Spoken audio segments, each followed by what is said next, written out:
Welcome to our channel. இன்னைக்கு நம்ம இந்த வீடியோல எத பத்தி பார்க்க போறோம் அப்படின்னா, நம்ம சேனல்ல இதுவரைக்கும் பார்க்காத கன்டென்ட் ஒரு பிளேஸ பத்தி பார்க்க போறோம். ஸோ எதனால அந்த பிளேஸ் பத்தி பார்க்க போறோம்னா, அதுக்குள்ள நெறைய டெக்னாலஜிஸ் இருக்கு. ஸோ அத பத்தி எல்லாம் டீட்டெயிலா பார்ப்போம். இப்ப நம்ம வீடியோக்குள்ள போலாம். ஸோ இந்த இடம் என்னன்னு பார்த்தீங்க அப்படின்னா, தி ஸ்பியர். இத நீங்க நெறைய இடத்துல சோசியல் மீடியால இதோட வீடியோஸ்லாம் பார்த்திருப்பீங்க. பட் உள்ள என்னென்ன நடக்குதுன்னு மேபி உங்களுக்கு தெரியாம இருந்திருக்கலாம். பட் ஒரு சில பேருக்கு தெரிஞ்சிருக்கலாம். ஸோ இத பத்தி ஃபுல் டீட்டெயிலா பார்ப்போம்.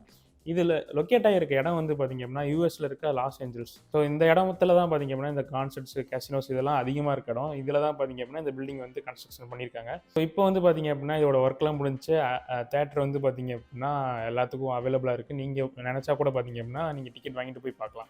ஸோ இதில் என்ன அப்படி புதுசாக இருக்குன்னு பார்த்தீங்க அப்படின்னா, இது ஒரு ஸ்பியர் ஷேப்பில் கட்டியிருக்காங்க. ஸ்பியருங்கிறது பார்த்தீங்க அப்படின்னா, ஒரு ஷேப் உங்கள் எல்லாத்துக்கும் தெரிஞ்சிருக்கும். கிட்டத்தட்ட பால் மாதிரி இருக்கும். ஸோ இந்த ஃபுல் பில்டிங்குமே பார்த்தீங்க அப்படின்னா, அந்த பால் கன்ஸ்ட்ரக்ஷன் பில்ட் பண்ணியிருக்காங்க. அண்ட் சுற்றி பார்த்தீங்க அப்படின்னா எல்இடி வச்ச டிஸ்பிளேஸ் இருக்குது. ஸோ நான் பேச உங்களுக்கு அந்த இமேஜஸ்லாம் உங்களுக்கு தெரியும். ஸோ அது மூலியமாக தெரியும் அந்த பில்டிங் எவ்வளோ பெருசாக இருக்குது அப்படின்னு. இந்த பில்டிங்கோட ஹைட் பார்த்தீங்க அப்படின்னா 366 அடி ஹைட் இருக்குது. அண்டு டயாமீட்டர் பார்த்தீங்க அப்படின்னா 492 அடி இருக்குது. ஸோ அப்போ எவ்வளோ பெருசாக இருக்குன்னு பார்த்துக்கோங்க. ஸோ இது எதுக்காக இவ்வளோ பெருசு கட்டுறாங்க அப்படின்னு பார்த்தீங்க அப்படின்னா, இதுக்குள்ள நிறைய விஷயம் இருக்குது. இப்போ நீங்கள் ஏதாவது கான்சர்ட்ஸாக இருக்கட்டும், இல்லை ஏதாவது ப்ராடக்ட் லான்ச் ஈவெண்ட்ஸாக இருக்கட்டும், இப்போ ஏதாவது மூவிஸாக இருக்கட்டும், இது எல்லாமே பார்த்தீங்க அப்படின்னா இது ரிலீஸ் பண்ணுவாங்க. நாமளும் பார்த்தீங்க அப்படின்னா உள்ளே போய் உட்காந்து அதை பார்க்க முடியும். அண்ட் வெளியே இருக்க ஸ்க்ரீன்னால எந்த பிரயோஜனமும் இல்லை. ஸோ வெளியே இருக்க ஸ்க்ரீன் சும்மா அட்ராக்ட் பண்ணுறதுக்கோசம் தான் வச்சுருக்காங்க. பட் அதுக்குள்ளேயும் பார்த்தீங்க அப்படின்னா ஸ்க்ரீன் இருக்குது. ஸோ இதுதான் பார்த்தீங்க அப்படின்னா இது வரைக்கும் உலகத்தில் கட்டினதே largest sphere. So largest building கிடையாது, லார்ஜஸ்ட் ஸ்பியர். இந்த ஸ்பியர் ஷேப்பில் இருக்கிறதுலே லார்ஜஸ்டான பில்டிங் இதுதான்.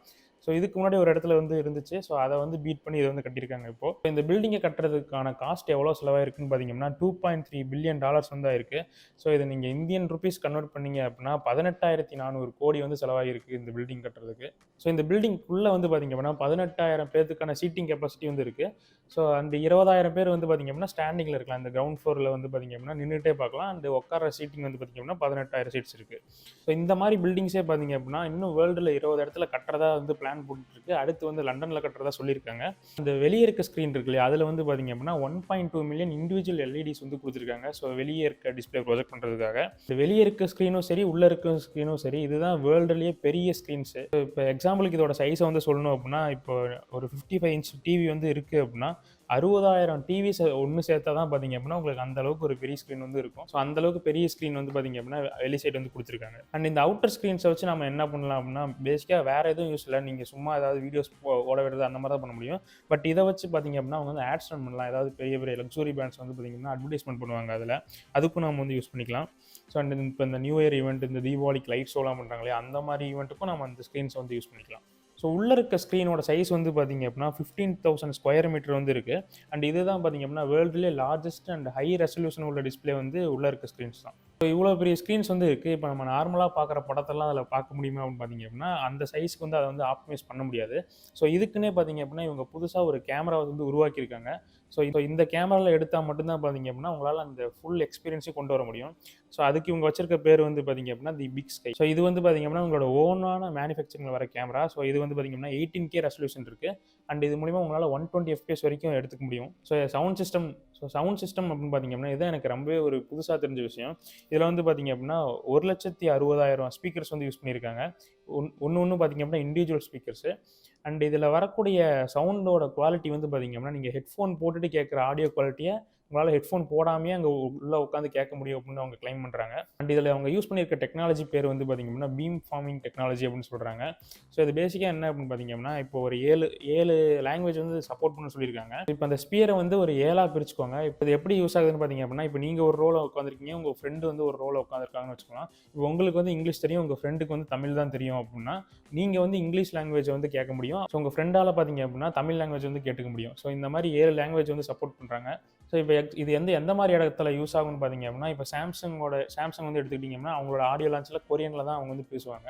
ஸோ அந்த மாதிரி ஆடியோ லான்ச் அங்கே நடக்கும்போது அதை லைவாக ட்ரான்ஸ்லேட் பண்ண முடியும் நம்மளால். ஸோ இது ரொம்ப பெரிய ஒரு டெக்னாலஜி. இந்த மாதிரி தேட்டர்ஸ் இன்ட்ரடியூஸ் பண்ணியிருக்கிறது. வேறு எதுலையும் இந்த மாதிரி ஃபீச்சர்ஸ் இல்லைன்னு நினைக்கிறேன். ஸோ வேறு ஏதாவது ஒரு தேட்டரில் இந்த மாதிரியான டெக்னாலஜி யூஸ் பண்ணி தான் நீங்கள் கமெண்ட் செக்ஷன் சொல்லுங்கள், நானும் தெரிஞ்சுக்கிறேன். அண்ட் இது உள்ளுக்குள்ளே இருக்கிறதுல பார்த்தீங்க அப்படின்னா ஒரு 10,000 சீட்ஸ்க்கு ஹாப்டிக் ஃபீட்பேக் சப்போர்ட் மட்டும் இருக்குது. ஸோ ஹாப்டிக் ஃபீட்பேக்ஸ்னால் இப்போ ஸ்க்ரீனில் எங்கேயாவது இடி இடிக்குது அப்படின்னா அதை வந்து உங்களால் வைப்ரேஷன் மூலிமா உங்களால் சீட்லேயே ஃபீல் பண்ண முடியும். ஸோ அதுக்குன்னு ஸ்பெஷலாக 10,000 சீட்ஸ் வந்து ஒதுக்கியிருக்காங்க. அண்டு இப்போ வந்து நம்ம பார்க்குறோம் இல்லையா, இப்போ தேட்டர்ஸ்லாம் 4DXன்னு கொடுக்குறாங்க இல்லையா. ஸோ இப்போ விண்ட் அடிச்சா உங்களுக்கு விண்ட் அடிக்கிற மாதிரி அந்த மாதிரி விஷயங்களும் பார்த்திங்க அப்படின்னா இதில் ஆட் ஆகிருக்கு. ஸோ அங்கே இருக்க சிட்டிஸில் வாழ்றவங்க வந்து பார்த்திங்க அப்படின்னா நிறைய டிஸ்அட்வான்டேஜ் இதில் வந்து சொல்கிறாங்க. ஸோ இதை வந்து க்ளோஸ் பண்ண சொல்லி, ஏன்னா நைட் டைமில் வந்து க்ளோஸ் பண்ண சொல்லி, ஏன்னா அங்கே இருக்கிற லைட் பொல்யூஷன் வந்து அதிகமாகுது.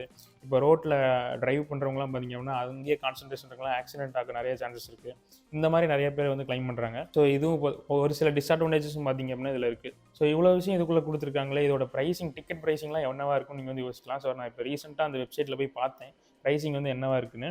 ஸோ நியூ இயருக்கு முன்னாடி வரைக்கும் பார்த்திங்க அப்படின்னா $80 ஆரம்பிக்குது. அதாவது 9,000 டிக்கெட் ப்ரைஸிங் வந்து இருக்குது. அண்ட் அப் டு 18,000 வரைக்கும் பார்த்திங்க அப்படின்னா சீட் ப்ரைஸிங் வந்து போகுது. பட் நான் ஒரு ஈவெண்ட்டுக்கு வந்து பார்த்துருந்தேன். January 27 அந்த ஈவெண்ட் வந்து நடக்குது. ஏதோ அங்கே இருக்க பேண்ட் குரூப்னு நினைக்கிறேன். இந்த மியூசிக் கான்சர்ட் தான் அதுவும் நடக்குது. அதோட ப்ரைஸிங் வந்து பார்த்திங்க அப்படின்னா அதோட ஹை எண்ட் ப்ரைஸிங் வந்து நான் என்ன தான் இருக்குன்னு பார்த்தேன். ஸோ அது வந்து இந்த சென்டரில் இருக்க சீட்ஸ்க்கு வந்து வரும்னு நினைக்கிறேன். ஸோ அந்த ப்ரைஸிங் வந்து பார்த்திங்க அப்படின்னா 79 lakhs வந்து கொடுத்துருக்காங்க ஒரு டிக்கெட்டோட ப்ரைஸிங். ஸோ இது ரொம்பவே அதிகம் தான் இந்த டிக்கெட்டுக்கு. இப்போ மற்ற டைம்லாம் பார்த்திங்க அப்படின்னா டிக்கெட் ப்ரைஸ் வந்து ரொம்பவே கம்மியாக தான் இருக்குது. அது வந்து ரேண்டமாக ஒரு ஷோ வந்து ரன் பண்ணிட்டே இருக்காங்க எர்த்துன்னு சொல்லிட்டு. ஸோ அது வந்து ஷோகேஸ் தான் பண்ணிட்டுருக்காங்க. நிறைய ஈவெண்ட்ஸ் வந்து நடக்கிறது இல்லை. சும்மா ரேண்டமாக அதில் வந்து நம்ம எக்ஸ்பீரியன்ஸ் பண்ணி பார்க்கணும் தான் இப்போதைக்கு ஓடிக்கிட்டு இருக்காங்க. ரொம்ப கம்மியான ஷோஸ் தான் நடக்குது. ஸோ இன்னும் ஃபியூச்சரில் இது வந்து நிறையா ஷோஸ் வந்து நடக்கலாம் இதில். ஸோ இந்த பில்டிங் பற்றி நீங்கள் என்ன நினைக்கிறீங்க அப்படின்னு கமெண்ட்ஸ் பண்ணி சொல்லுங்கள். அண்ட் இந்த மாதிரி வீடியோஸ்லாம் பார்க்கணும் அப்படின்னா சப்ஸ்கிரைப் பண்ணிக்கோங்க. அடுத்த வீடியோவில் பார்க்கலாம்.